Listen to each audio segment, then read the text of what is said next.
तुम्हारी मौजूदगी के बगैर भी यूँ तो मैं खुश रहा करती हूँ। तुम्हारी मौजूदगी के बगैर भी यूँ तो मैं खुश रहा करती हूँ, पर तुम जो थाम लो हाथ मेरा मैं खो सी जाया करती हूँ।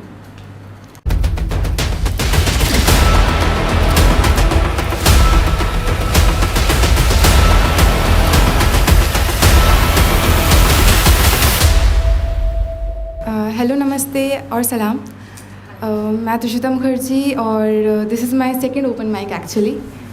सो बिफोर मतलब परफॉर्मेंस स्टार्ट करने से पहले मतलब यहाँ जो भी शायर बैठे हैं मैं उनको मतलब कुछ लाइंस डेडिकेट करना चाहूँगी, which is more like my introduction as well. मैं कविताएँ लिखती हूँ, तो उसी पे है कि कविताएँ होती क्या हैं, इन्हें बयां कैसे करते हैं, नहीं मालूम शायद मुझे। लिख के खुद को बयां करना अच्छा लगता है, लिखने का अंदाज़, बयां करने का अंदाज़, कुछ सीख तो कुछ समझ रही हूँ। आपसे उम्दा नहीं मैं, पर कोशिशें खास कर रही हूँ। बेस्ट आप।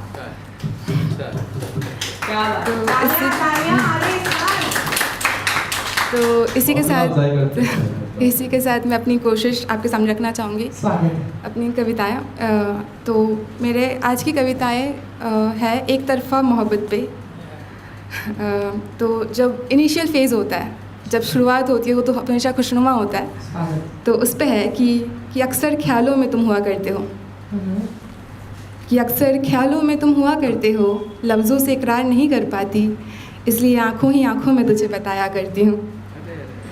तुम्हारी बातें मेरे जहन में कुछ यूँ बस जाया करती है कि हर शाम मैं तुझे सोच मुस्कुराया करती हूँ, कि तुम्हारी मौजूदगी के बगैर भी यूँ तो मैं खुश रहा करती हूँ। तुम्हारी मौजूदगी के बगैर भी यूँ तो मैं खुश रहा करती हूँ, पर तुम जो थाम लो हाथ मेरा मैं खो सी जाया करती हूँ।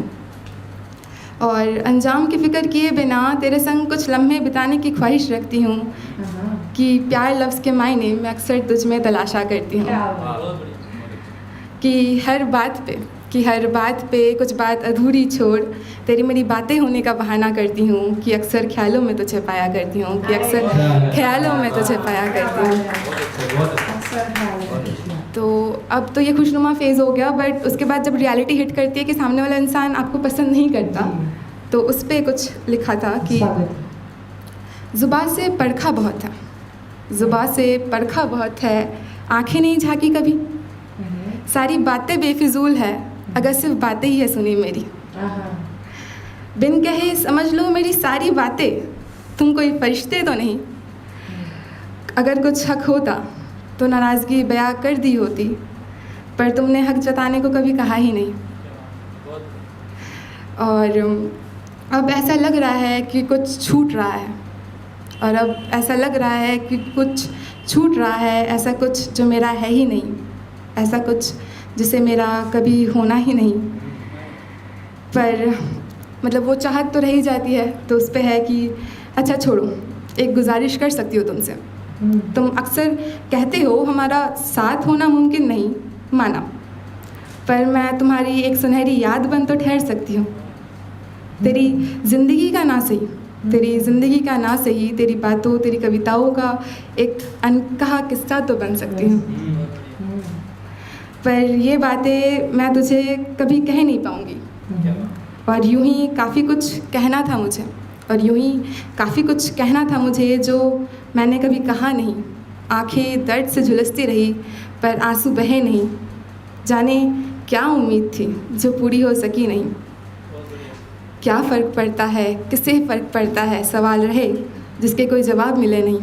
बहुत अरसे बाद कुछ जुड़ाव सा हो रहा था, कुछ कहानियाँ कविताएं लिखनी शुरू ही की थी, जिसे मैं पूरा कर सकी नहीं।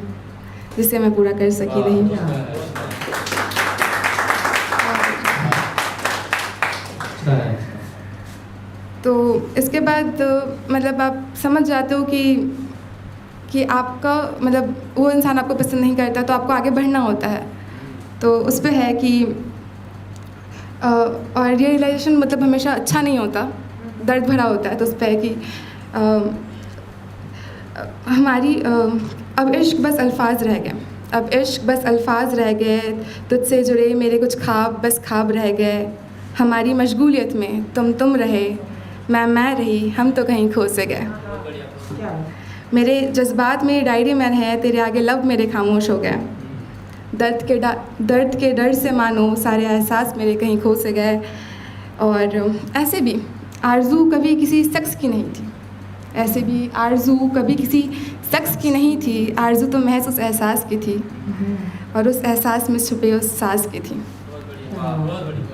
और आखिर में मतलब अहमद फैज़ साहब की कुछ पंक्तियाँ बोल के मैं इसको समाप्त करना चाहूँगी। मतलब मुझे वैसे अंदाज़ आता नहीं है, पर मुझे प्लीज़ करेक्ट कर देना अगर मैं ये सही से ना कर पाऊँ तो उनकी कुछ लाइन्स थी कि और भी दुख है ज़माने में मोहब्बत के सिवा, और भी दुख है ज़माने में मोहब्बत के सिवा, राहतें और भी है वसल की राहत के सिवा, मुझसे पहली सी मोहब्बत मेरे महबूब ना मांग, मुझसे पहली सी मोहब्बत मेरे महबूब ना मांग। शुक्रिया।